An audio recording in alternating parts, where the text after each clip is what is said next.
yr hyn ar enni, a chliwn yr awel, yn dweud yn dawel. O mae'r wlad hon yn eiddo i ti a mi. Mae'n wlad i mi ac mae'n wlad i tithau, o gompa'r wyddfa i lawr i'w thraethau. O'r de'r gogledd o fôn i fynwy, o mae'r wlad hon yn eiddo i ti a mi.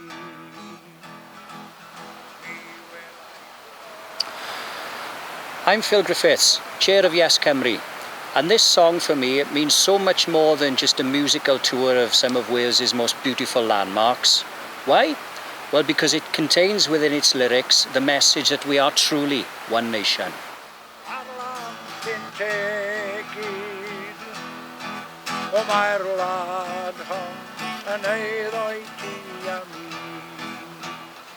Regardless of where in Wales you live, how often have you been told, as a matter of scientific fact almost, that people who live in other parts of Wales are somehow different to you, and not in a good way either?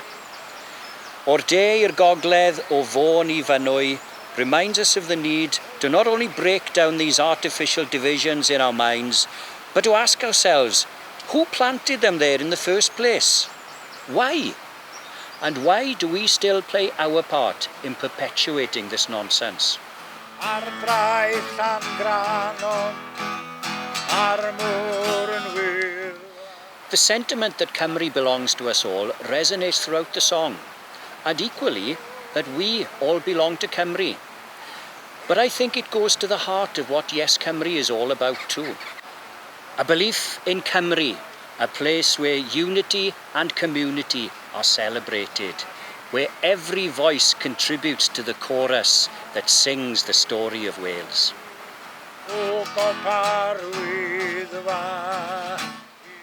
And yes, as Wales strides towards an independent future, it's the positivity, passion and pride of Wales's people that will fuel our journey.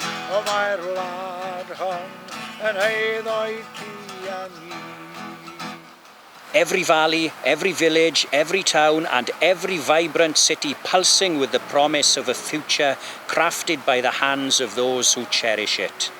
It'll be a future where every citizen has a voice, and together we'll weave a tapestry of identity that is as diverse as it is beautiful.